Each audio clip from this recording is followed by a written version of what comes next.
32절로 51절의 말씀입니다. 마태복음 24장 32절로 51절의 말씀 보겠습니다. 마태복음 24장 32절로 51절의 말씀 한 목소리로 함께 읽겠습니다. 부화가 나무의 비유를 배우라. 그 가지가 영원하여 지고 잎사귀를 내면 여름이 가까운 줄을 아나니 이와 같이 너희도 이 모든 일을 보거든 인자가 가까이 곧 눈앞에 이른 줄을 알라.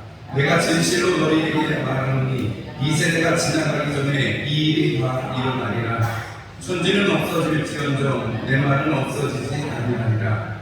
그러나 그 날과 그때는 아무도 모르나니 하늘의 천사들도 아들도 모르고 오직 아버지만 아시느니라. 노아의 때와 같이 인자의 임함도 그러하리라.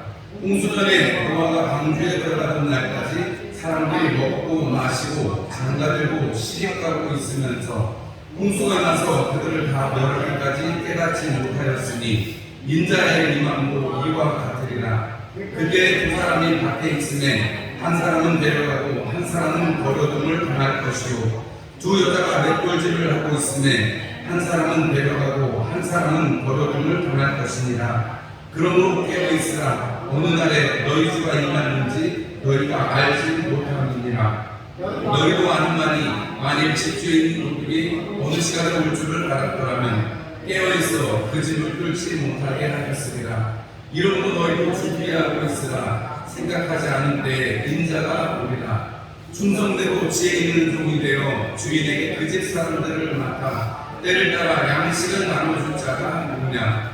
주인이 올 때 그 종이 이렇게 하는 것을 보면 그 종이 복이 있으리로다. 내가 진실로 너희에게 이르노니 주인이 그의 모든 소유를 그에게 맡기리라. 만일 그 악한 종이 마음에 생각하기를 주인이 거기오리라 하여 공유들을 때리며 술 친구들과 더불어 먹고 마시게 되면 생각하지 않은 날 알지 못하는 시각에 그 종의 주인이 이르러 어미 때리고 외식하는 자가 받는 벌에 처하리니 거기서 슬피 울며 일을 하느니라.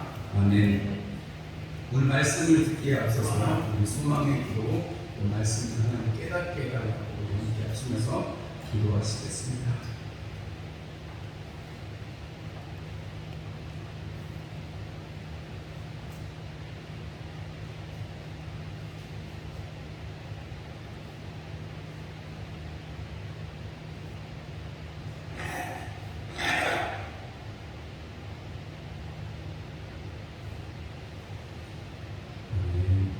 예배님들과 인사 나누시겠습니다. 잘 오셨습니다. 축복합니다. 예배가 우리 은혜를 받으시라.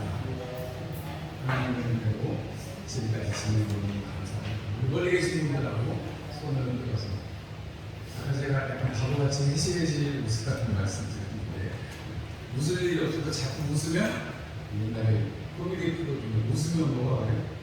고기 오면 먹어서 사람들 그냥 일반 사람들도 자꾸 웃으면 웃을 일이 생긴다고 하는데 우리 예수 믿는 사람들은 기쁨의 근원이 우리 가운데 있는데 어떻게 안 웃을 수가 있겠습니까? 힘들어도 웃으시고 아파도 웃으시고 문제가 있어도 웃으시기를 주님의 이름으로 부탁을 드립니다. 여러분 안에 있는 미소로 말미암아서 사람들이 소망의 위를 긋거든 예수 때문에 그런다고 이렇게 아파도 이렇게 문제가 있어도 예수 때문에 내가 이렇게 해실거리고 있다고 얘기하실 수 있는 그런 의미가 있으시기를 축복합니다. 날이 참 덥죠, 그죠?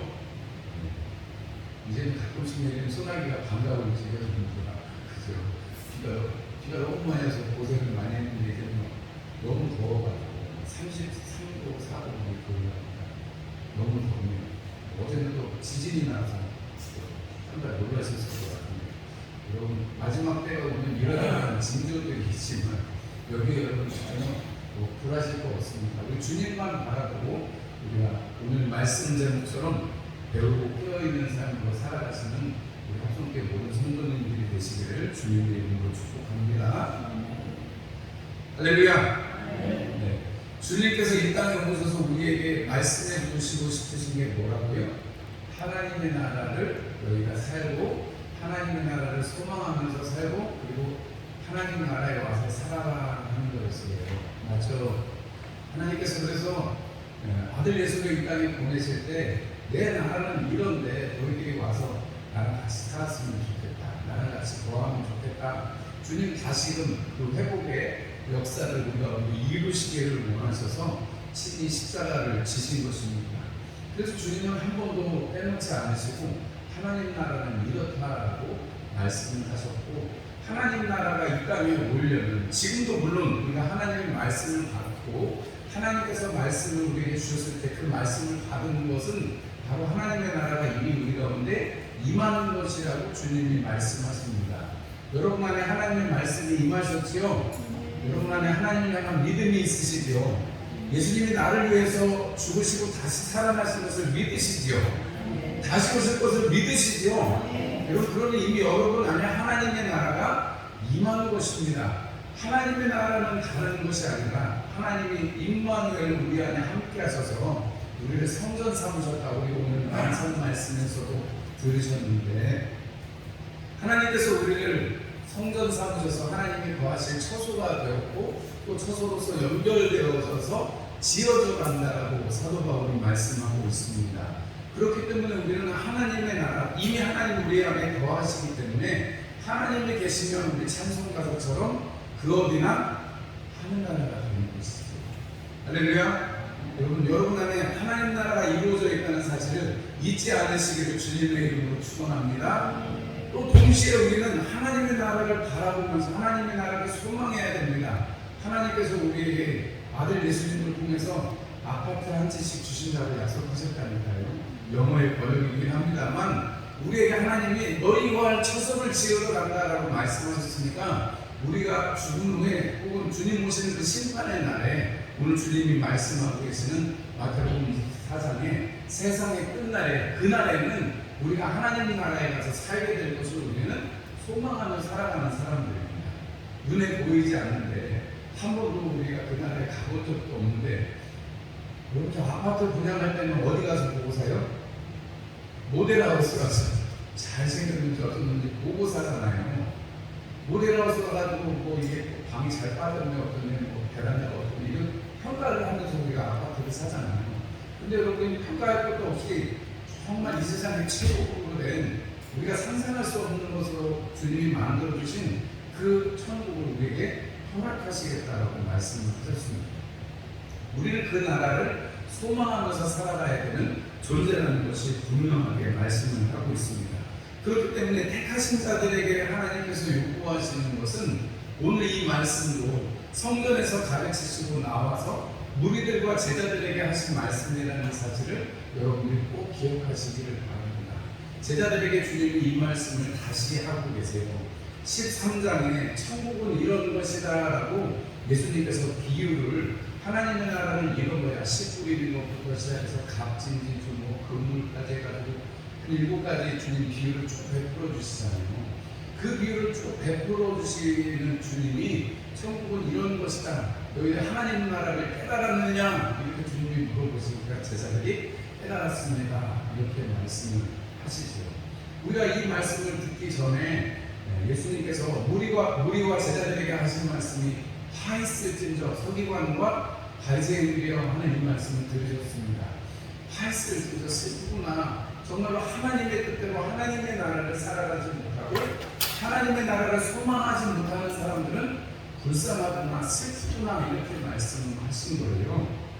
그러면서 이제 예수님께서, 하나님께서 우리 지난주의 말씀을 잠깐 생각해 보자면, 그래서 하나님께서 택하신 자들을 위해서 그날을 감해주시고 그 환난날의 믿음을 지키라고 말씀하십니다.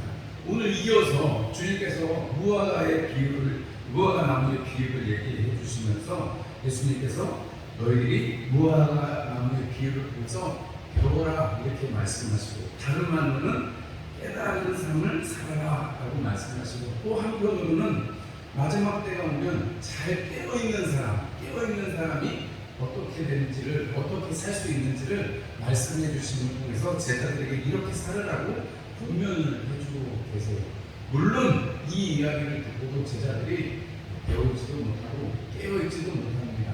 성령께서 임하시기 전까지는, 주님이 부활하셔서 친히 그 모습을 나타내 주시기 전까지는 여러분들이 능력받기 전까지는 여러분 생명의 두려움에 벌벌 떠는 존재였다는 것을 생각하면 주님께서 이미 이 말씀을 통해서 우리에게 성령 받은 우리에게 오늘도 요구하시는 것이 어떤 것인지를 잘 들으시는 여러분들이 되시기를 주님의 이름으로 부탁을 드립니다. 무화과 나무는 여름이 가까이 왔다라는 것을 보여준다라고 예수님이 말씀하세요.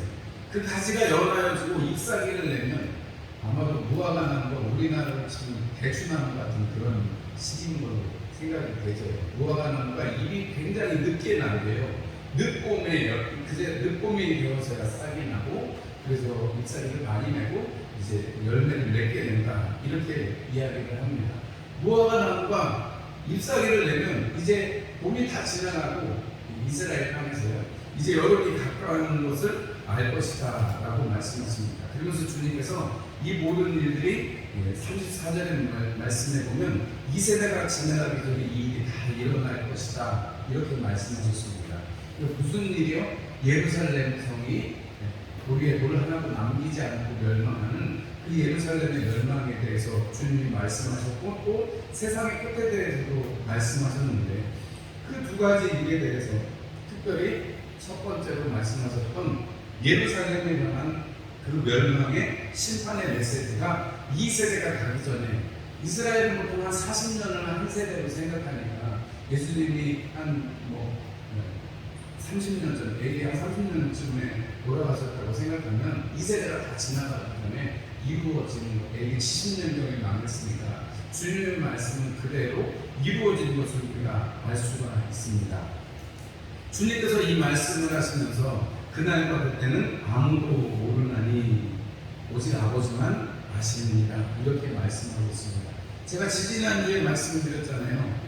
하나님이 저의 친구십니다. 하나님은 나를 친구 삼으셨습니다. 친구한테는 숨김이 없이 다 가르쳐준다고 하셨으니까 하나님 저한테 주님 오실 날을 가르쳐 주셨습니다. 2025년 10월 8일에 오실 겁니다. 이렇게 하면 여러분 뭐라고요? 적그리스도라고 거짓 선지자라고요. 여러분 주님 언제 오실지는 누구만 안다고요? 아버지만 아십니다. 여러분 제가 이런 말 할 수 없지만 이런 말 어디 가서 들으시면 여러분 당장에 거기서 뛰어나오셔야 됩니다. 아시겠죠? 여러분 말세 여러분의 영혼을 지키는 것은 누가 지켜주지 않아요. 여러분 스스로 여러분의 영혼을 지키셔야 됩니다. 분별하셔가지고 분명히 성경 말씀에 아버지만 아신다는데 아버지만 그때를 아신다는데 내가 안다 주님 언제 오신다라고 말하는 사람들은 순 뭐라는 거예요? 거짓말쟁이라는 거예요. 여러분 그런 믿음의 뿌리에 있는 사람들하고는 교제도 하지 말으셔야 하는 것이 성경의 기준으로 보면 맞습니다. 우리가 이 세상의 사람들과 다 끌고 살 수는 없지만 적어도 그러한 믿음을 가진 사람들하고는 여러분 교제를 하지 않으시는 것이 맞습니다. 왜냐하면 자꾸 하다가 영향받으시면 여러분들이 좋은 영향 주시면 되지만 여러분 이미 그들의 귀는 닫혀있고 눈이 감겨있기 때문에 하나님 역사를 바로 보지도 듣지도 못합니다.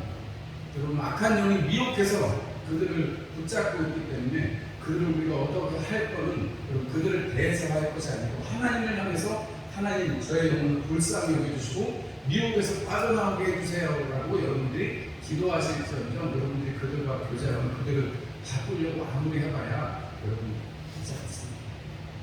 뭐 이런 약간 얘기가 곁으로 갔는데 여러분 주님께서 아버지만 아신다라고 말씀하고 계십니다. 주님 언제 오실지는 아무도 몰라요. 도둑이 언제 들어올 건지 알면 집주인이 어떻게 한다고요? 준비해서 도둑 못 들게 한다, 지키고 있다라고 말씀을 하세요. 그러면서 노아의 때처럼 이야기하십니다. 노아가 하나님의 심판이 임하였다라고 말해도 아무도 듣지 않습니다. 그 가족들만 노아의 아내와 노아의 세 아들과 그 자부들만 방주에 들어서 구원함을 받습니다. 여러분 우리가 나중에 여리고성을 우리가 정복할 때 보면 기생나하의 집에 그 문에 들어왔던 사람들은 모두 다 살림을 받았던 걸 생각하면 여러분 우리가 이 노아의 방주는 정말 세상의 모두가 멸망한 그날인데 생명이 다 끊어지는 그날에 여러분 오직 노아의 가족만 순종한 사람들만 말씀을 받았던 것을 우리가 생각하면 구원받았던 것을 생각하면 여러분 인자의 임함도 이러할 것이다 그러면서 주님께서 시집도 가고 장가도 가고 오늘도 마지막에 보면 악한 종이 술 친구들과 더불어 먹고 마시는 이러한 세상적인 삶의 어떤 전형적인 표현인데 우리가 그냥 이 세상이 다인 것처럼 살아가면 그러면 지혜롭지 못하다는 거죠. 주님께서는 그래서 분명하게 우리에게 말씀하시는 것은 깨어있으라라고 말씀하시는 것입니다. 아까 무화과 나무의 비유를 통해서 배우라 그랬으니까 배운다는 것은 다른 표현으로 말씀하면 여러분 깨닫는 것이 필요하다는 것입니다. 여러분이 가까운 줄을 알면 깨닫는 사람이 되는 것, 그리고 깨어있는 사람이 되는 것, 깨어있어서 도둑이 될지를 준비하는 교회 가끔가다 전화가 옵니다. 당번모를 달라고 CCTV를 달라고 부르는데 교회 훔쳐갈 거 별로 없어서 제가 맨날 거절을 합니다만 그래도 또 훔쳐갈 거 작정하면 다 훔쳐가겠죠. 그러면 그렇게까지 해야 된다면 어쩔 수 없고 교회가 늘 열려있고 교회가 기도하러 올 수 있는 그런 장소가 돼야 되니까 그런 것들은 안 하고 또 우리 군에서 달아준 밖에 저기 카메라가 있으니까 굳이 달 필요를 못 느낍니다. 그러나 여러분 준비하고 있으면 어떤 일이 닥쳤을 때 당장의 일이 진행이 되어질 수 있습니다. 깨어있는데 만약에 도둑이 들어온다고 하면 도둑이야 소리치면 도둑이 도망갈 거 아니에요. 여러분 것처럼 주님께서 오늘 이렇게 사람들에게 제자들에게 말씀하시는 것은 배우고 깨어있는 사람이 되어라 라고 말씀하시는 것입니다. 그리고 또 한 가지 주님께서 제자들에게 하면서 이야기하시는 것은 양식을 나눠주는 사람이 되어라 이렇게 말씀하세요. 오늘 거기 보니까 45절 말씀에 충성되고 지혜 있는 종이 되어 주인에게 그 집 사람들을 맡아 때를 따라 양식을 나눠줄 자가 누구냐 이렇게 말씀하고 계십니다. 여러분 우리가 마지막 때를 천국을 준비하는 하나님 나라를 준비하는 사람은 항상 양식을 나눠주는 사람이 되어야 될 줄 믿습니다. 여러분 이것을 예수님이 이미 마태복음 13장에 한 번 더 말씀하셨다니까요. 예수님께서 51절 말씀에 13장 51절 말씀에 깨달았느냐 그랬더니 제자들이 깨달았습니다. 예수님께서 52절 말씀에 이렇게 말씀하세요. 천국의 제자들은 서기관마다 마치 새것과의 것을 그 곳간에서 내오는 집주인과 같으리라 이렇게 말씀하셨습니다. 여러분 바로 앞에 주님이 무슨 말씀하셨어요? 하이스진저 바리관과 서기관이요 이렇게 말씀하셨어요. 그런데 예수님이 이미 그 서기관이 얼마나 좋은 사람들인지 서기관들이 얼마나 좋은 일을 감당하고 있는 사람들인지를 이미 얘기를 해주셨어요. 13장에 52절에 옛것과 새것을 내어오는 서기관이래요. 여러분 주님께서 제자들에게 이제 십자가 지러 가시기 이제 얼마 안 남았습니다. 그런데 주님께서 제자들에게 오늘 이 말씀을 이야기하시는데 이것이 누가복음에서는 이렇게 표현합니다. 42절에 누가복음 12장 42절 말씀에 지혜 있고 진실한 청지기가 되어 주인의 그 집 종들을 맡아 때를 따라 양식을 나누는 자가 누구냐 이렇게 말씀하고 계십니다. 여러분 결국 깨어있는 삶이라는 것은 진실한 누가복음의 표현을 드리자면 지혜롭고 진실한 청지기가 되는 삶이라고 말씀을 드릴 수 있겠습니다. 여러분 오늘 세 가지를 잘 기억하시기 바랍니다. 여러분 꼭 배우셔야 됩니다. 배운다는 것은 깨닫는다는 것을 의미합니다. 우리가 몰랐던 것을 알게 되면 깨닫게 되잖아요. 여러분 제가 여기 합동교회 와가지고 농사를 조금 깨달았다는 거 아닙니까? 성도님들이 보시기에는 웃으시겠지만 유튜브를 보고 제가 열심히 배우고 우리 장로님들이랑 여자들한테 물어가지고 저가 한 4평 되잖아요. 저 텃밭을 열심히 맨날 꾸미고 있는데 여러분 재작년에 다르고 작년에 다르고 올해도 다르잖아요. 올해는 훨씬 더 예쁘게 되어 있잖아요. 그죠? 시간이 지나니까 점점 깨닫는 게 많아지니까 조금 하는 것도 달라지고 그렇단 말이에요. 게으름을 떼어가지고 풀나고 이럴 때는 있을지언정 뭐 좀 심어야 되겠다면서 열심히 연구를 해서 심는단 말이죠. 여러분 우리가 뭔가를 배운다는 것은 그것이 한 단계 발전하는 과정을 가져옵니다. 여러분 저희 아민영 사모가 유튜브에서 160만이나 160만 명이나 되는 사람들이 동영상의 주인공이잖아요. 처음에는 한 100만 명으로 그러려니 요즘 보니까 160만 명까지 올라갔더라고요. 숫자가. 처음에 뭘 배운다고 코로나 기간에 뭘 배운다고 해서 배우려면 배우셔야 돼요. 배우는 거 나쁜 거 아니에요. 열심히 배워가지고 그것 때문에 또 서울까지도 귀찮은데 같이 가려고 코로나 시국에도 서울도 가고 하루 종일 시달리는 제가 당했습니다. 그런데 뭐 이렇게 시간이 많이 지나고 보니까 그 동영상을 보고 정말 죽음 앞에 있는 사람들에게 영혼에 대해서 사모할 수 있는 그 간증과도 같은 그 말씀을 160만 명이나 되는 사람들이 들었어요. 본인도 뭐 스스로 고백하지만 자기가 그럴 만한 사람이 아닙니다. 하나님 왜 이거를 사용하시는지 모르겠다 이랬는데, 여러분 배우면 그런 역사가 있는 거예요. 뭐 꼭 그런 역사만 있는 건 아니고, 여러분 배워서 남주냐 이런 얘기 하시잖아요.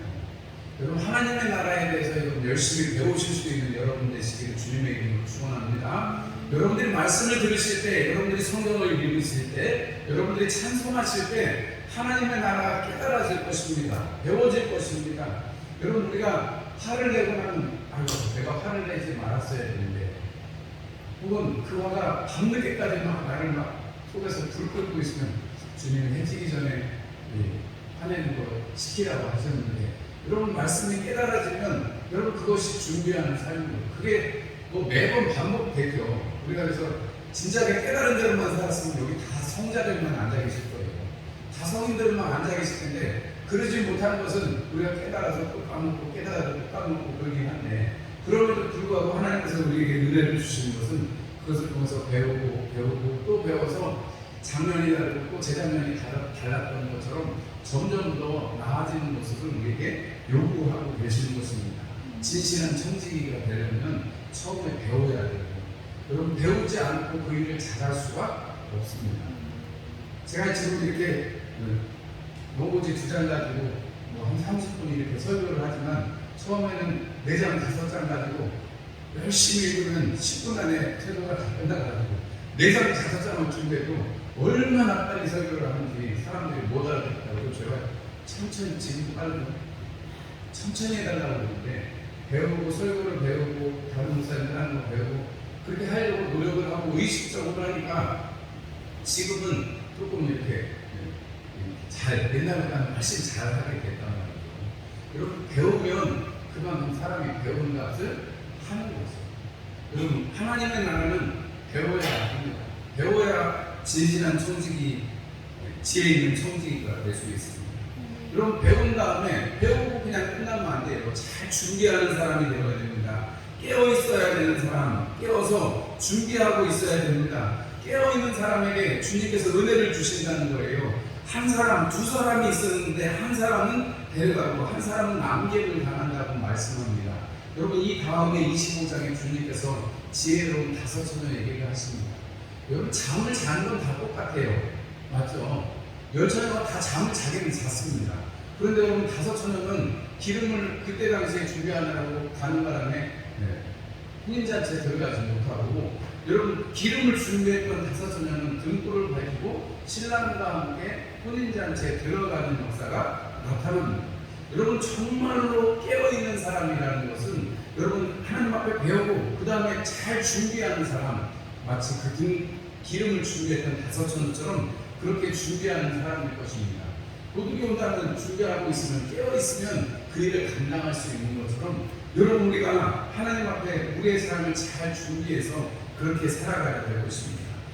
그리고 마지막으로 주님께서 권면하시는 것은 양식을 나눠주는 사람이 필요하다는 것입니다. 목사님이 해도 그건 목사님이 하시는 일이 아닙니다. 아니에요. 목사뿐만이 아니고 우리 각 사람이 다 양식을 나눠줄 수 있는 서기관이 되라고, 바리새인이 되라고 주님이 이 말씀을 우리에게 주시는 것입니다. 여러분 다 하나님의 제자를 맞으시죠? 사람마다 다 하나님께서 맡기신 다 달란트가 있어서 맡긴 직분은 다를 수 있습니다. 그러나 여러분 우리가 하나님께서 우리에게 주신 이 일, 양식을 나누어 주어서 사람들이, 여러분 양식을 언제 나누어 주겠어요? 때를 따라서 나눠주는 거니까. 여러분 이 일이 얼마나 중요하냐면, 초대교회 때도 여러분 사람들이 너무 많아져가지고 매일의 구제에서 헬라파 가구들만 빠지니까 어떤 일이 났어요? 그 안에 분란이 일어나잖아요. 그리고 그 일을 사도들은 기도와 말씀에 전념하기로 하고, 집사들을, 7 집사들을 세워서, 성령과 말씀에 충만한 7 집사를 세워서 그 일을 감당하고 있잖아요. 여러분, 양식을 잘 나눠주는 사람, 돌보는 사람이 필요합니다. 그 일은 부모와 자식 간에 부모님과 자식을 일방적으로 돌보는 것이 아니고 자녀들이 또 부모님을 돌볼 수 있게 되잖아요. 우리 부모님들이 나이가 들어가면 자녀들이 부모님을 돌봐주듯이 여러분, 우리가 뭐 마냥 약자로 있지 않아요. 마냥 어린 사람으로 있지 않습니다. 하나님께서는 우리에게 돌보는 사람이 되어서 양식을 나눠주는 사람이 되라고 권면하고 계십니다. 여러분들이 저를 돌봐주시잖아요. 늘 기도해 주시고 양식도 갖다 주시고 먹을 것도 갖다 주시고, 그리고 제일 중요한 늘 기도를 통해서 도와주고 계시잖아요. 여러분, 이것을 제가 뭐 잘나서 그랬겠어요? 여러분들이 담임 목회자로 세워주시고 함께 우리가 신앙생활을 하면서 여러분들이 저를 돌봐주시니까 저도 그게 가능한 것이고, 저는 말씀과 기도로 여러분들을 돌보고 또 시간 날 때마다 교회 뭐 여러 가지 사물을 돌보고 그렇게 하고 있습니다. 여러분, 이것이 서로를 돌보고 주님께서 서로 사랑하라고 하시는 말씀에 여러분 이 말씀이 이어져 있다라고 생각합니다. 여러분, 주님께서는 오실 것입니다. 다시 오실 것입니다. 여러분, 주님 다시 오시는 기다리십니까? 주님 다시 오시는 걸 우리 눈으로 볼 수도 있고, 아니면 우리는 장후에 나중에 주님이 나팔을 불면 얼른 뛰어가지고 주님 앞에 들림받을 그날이 올 것입니다. 여러분, 우리가 주님이 정말 금방 오실 줄 알고 초대교회 때 성도들은 함께 모여서 자기 소유를 다 팔아서 함께 모여서 먹고 마시고 그리고 주님 오시는 걸 기대하면서 살았습니다. 우리가 살아보니까 우리 지금 살아보니까 2000년이 지나보니까 주님 그때 말씀하셨던 곧 오리라 하셨는데, 주님 편에서 말씀하신 곳이 우리에게는 정말 금방이라는데, 금방 오신 게 아니고 2000년째 우리가 기다리고 있습니다. 우리는 아직 100년을 못 기다렸지만 여러분, 주님이 이제 오실 터인데 우리가 그때를 기다리려면 우리에게 필요한 자세가 있습니다. 초대교회 때 성도들은 지금 이제 곧 주님 오실 거라고 생각했기 때문에 주님의 오심이 자꾸 연기가 되니까 실망에 빠진 사람들도 있고 여러 가지로 시험에 든 사람도 많았습니다. 그러나 사도 바울은 이렇게 말씀합니다. 빌립보서에서 3장 12절 말씀에 내가 이미 얻었다 함도 아니요 온전히 이루었다 함도 아니라 오직 내가 이 그리스도 예수에 잡힌 바 된 그것을 잡으려고 달려가노라, 이렇게 말씀합니다. 주님 오시는 그날, 아버지밖에 모르시는 그날이 언젠가는 올 터인데 그날을 위해서 사도 바울은 열심히 달려가는 삶을 살겠다고 말하는 거예요. 디모데후서를 향해서 아마도 사도 바울의 가장 마지막 편지라고 생각되어지는 디모데후서 3장 14절 상반절에는 이렇게 말씀합니다. 그러나 너는 배우고 확신한 일에 거하라, 이렇게 말씀하십니다. 우리가 마지막 때를 살아가면서 말세지만을 살아가면서 우리에게 정말 중요한 자세는, 우리에게 정말 필요한 것은, 정말로 지혜롭고 진실한 청지기가 될 수 있는 방법은 여러분 하나님께서 우리에게 하신 바 이 말씀에 배우고 그 들은 바에 확신한 일에 우리가 거하는 것입니다. 배우는 사람, 깨어있는 사람, 양식을 나누어 주는 사람, 이러한 사람들이 되어서 주님 나라의 일로 주님을 기쁘게 찬송하실 수 있는 저와 여러분들이 되시기를 주님의 이름으로 축복합니다. 무더위 속에서 지치지 마시고 주의 이름으로 살아가시기를 다시 한 번 더 축복합니다. 우리 함께 찬송